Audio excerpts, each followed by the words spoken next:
For topic 2 with Joël, we're looking at the process of moving towards ESG within valuations. And I think a nice starting point might be to look at, obviously valuations cover a whole host of different asset classes. So my question there then would be, are different asset classes impacted quite differently, say from residential to retail to hospitality? Are they very differently affected?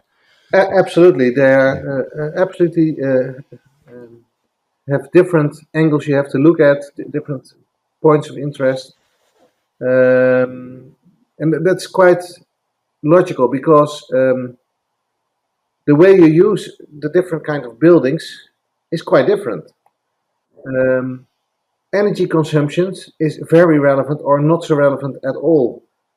Pollution risk is relevant or not, etc. So if you look to all the factors of ESG, depending the kind of real estate, there are completely different cash flow, risk drivers, or value drivers among those categories. For example, I have an industrial building. Say, for example, the steel mills. I can talk hours about energy saving in the building, but who cares? It's 0.0001% of all the energy consumption of the organization, because 99.99% of the energy consumption is in the process. So I want to talk about energy consumption in a steel mill. Don't talk about it because those are open buildings. They don't want to get it closed down to make energy sufficient. Well, in a residential building, energy consumption is primarily driven by the quality of the building. So there's a lot of interest about energy consumption. And so you can make, among all those factors, you can look into the different kind of asset types and say, hey, which are more or less relevant for this kind of real estate. So are there certain scenarios where ESG wouldn't be considered so heavily in the valuation process?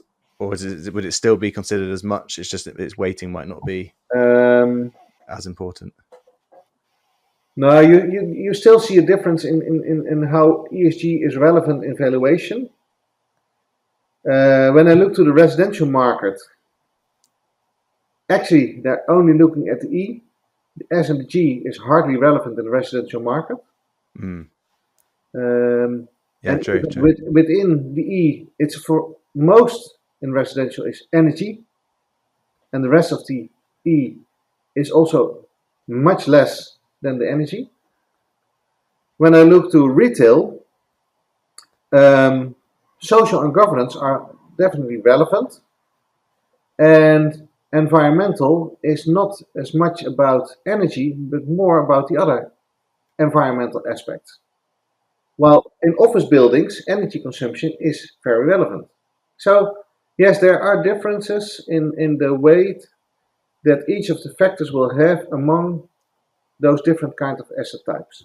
Yeah, and I suppose why it's not so easy to put and we'll come on to this, I suppose, a framework or guidance in place, because it's going to be very different property to property and type of asset to type of asset. So I suppose one of the questions I've got then is around the challenges of moving to ESG-based valuations. How hard is it to, I suppose, one, learn about the ESG factors and how you need to apply them? And how hard is it to get the information about each of those factors to start sort of generating an ESG-based valuation? It is quite difficult to gather a lot of information. Because traditionally, and that was always a joke amongst valuers, there were only three things relevant for the value of a property. First was location, the second was location, and third was location. And of course, that's an oversimplifying of the reality. Yeah, of course. Therefore, it was always the joke. But one thing for sure, you know exactly everything about the location. It was completely transparent, no discussion about it, and all information about the location was publicly available. Then, of course, the size of a building is relevant. Now, that's quite easy, because if there's not a report, just take your little device and take the measurements of the building. The technical quality, depending your personal qualities and depending the kind of asset, you can do it yourself, or you might need an independent chartered surveyor for the technical due diligence. But it's quite well regulated. Everybody talks the same language about what is good, what is bad, etc. Yes. And there's a lot of information available. But when we look to other things, the whole life carbon assessment or the greenhouse gas emissions, everybody knows what it stands for. But having the actual figures of a building might be quite difficult already. Yeah, very true. Let alone that you know what of your references that you have gathered, that you know how these are scoring. Because you don't have any information about that at all. No, very true. Yeah. And what we have said when we wrote the paper, some of the valuers say, there's no information, so don't bother and don't try to say something about it. And we said, no, that's not the way moving forward. We need to make ESG measurable. We have to put it in a framework, but also knowing that within the first period that we can identify those indicators, that we perhaps might be able to find some data about those indicators, but there will be a lot of data missing.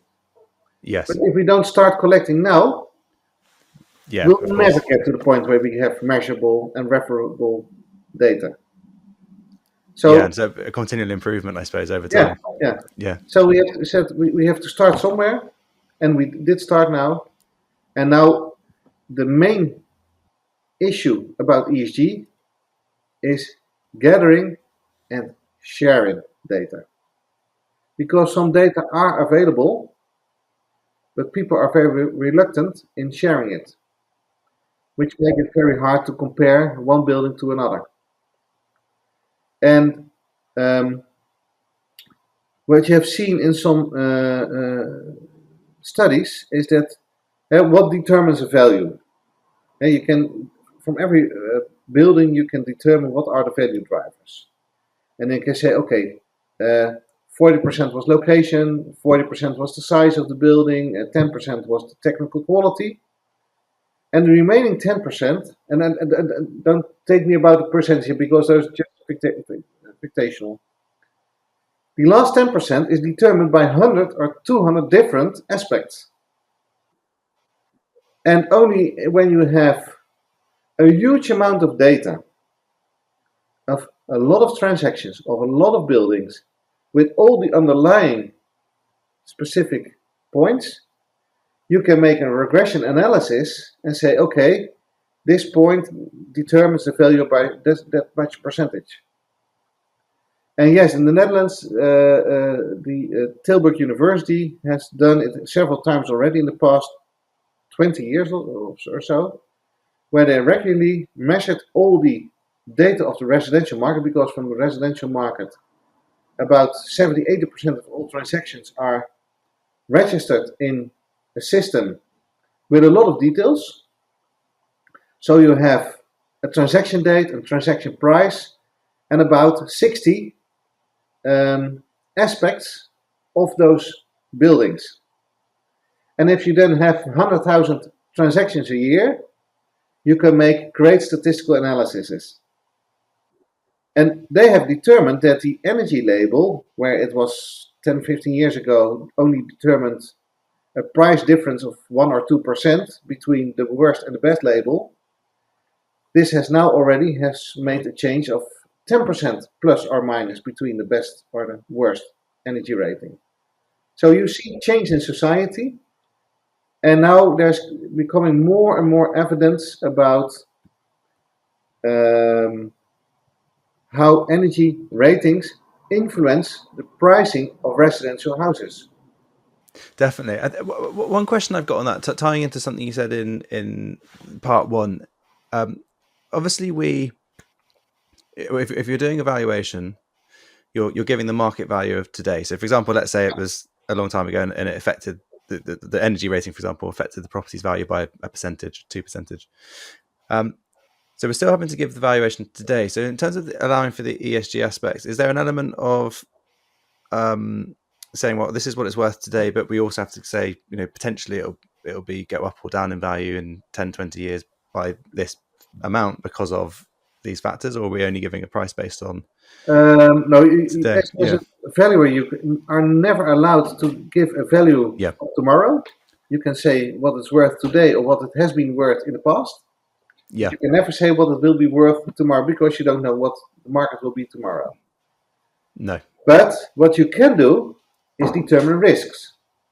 Yeah. And what valuers should do more, because that's something they did too little, is say, okay, I have a value or I have a property. It is valued today at €1 million. But be aware that if the owner doesn't take the proper measures to change this or this because of the change in legislation in 2025 or 2030, there will be a negative impact on the value at that time. I cannot determine how much. I cannot determine exactly when it will happen, but it will have an effect in the future. And then you give a risk analysis. And that's something a valuer should do. Yeah, I can say that's the bit I was trying to understand is how do you both price for today's market and understand the ESG impacts of the future. So that's and what very interesting. Already, for example, in the Netherlands, the financial institute now say, if you value a building, we have to make a full ESG analysis, and in the Netherlands we call it the DUPA 2.0. The sustainability paragraph is the translation. So in English it would be the SUPA instead of the DUPA. And there you have to assess a building on a certain amount of aspects. And if your building is not having the proper score, you'll also have to make an assessment and say, what would it cost today to change the building, to bring it to the level as required? Therefore, to make it more tangible, a building has a label C. What will it cost to bring it up to label A? And what would the value be today if the building would have had the qualities required in the future? Yes, yeah. So you're still not saying what it will be worth tomorrow, but you're saying, and that's a special assumption, what if the building would have had these qualities? What would have been the value then? And which investments have to be done to reach that level? Yeah. And that's already a standard question for the financial institutes to the valuers today in commercial real estate. Awesome. Okay. So I suppose one of my next questions, just sort of potentially moving on from that, is I suppose what are the buildings of the future going to look like in terms of obviously allowing for the types of things that would make a building an A, for example, and all the other factors. I know there's obviously lots of changes around smart buildings being built or buildings upgraded to have all the sensors in to measure all these different things. Whilst we're sort of, I suppose, discussing surveyors learning more about ESG in valuations, are we also including perhaps, I don't know, architects and developers and so on in that process, so they can also factor in changes to buildings over time? Yeah. How the buildings will change, there will be a difference in development also among the different asset categories, partially driven by legislation, partially driven by market. And within an asset category, also in the kind of users. What we already see here, for example, in the office market, the primary office for the larger organizations are ahead of the market, where the smaller offices are leaning a little bit more back in their investments. The difference in speed will remain. So yes, the entire portfolio of the entire market will change, but the speed will be different within an asset category and between asset categories. Of course. Yeah, that makes complete sense. And what the general trend will be, lower the energy consumption, partially driven by environmental concerns, but also driven by financial concerns. And the uncertainty, all the everything what's happening in Russia and Ukraine is affecting how people are thinking about how certain is my energy delivery at my building. And they want to become less dependent of the grid. Technical developments will help changing the buildings. And another one will be also the whole life carbon assessment, because when we really are going to price carbon, people will become more open to take steps to lower their carbon deposit. Yeah, absolutely. Then also, it's also the same combination of environmental responsibility and financial consequences. Yeah, absolutely. I suppose my final question then around this is: are you seeing certain asset classes that are implementing this faster because they're more affected by it? Like, is it residential with energy, for example, or are there? Where you see the most changes are happening are when related to the building are the offices, and that's driven by investors and financial institutes, and residential market driven by energy crisis.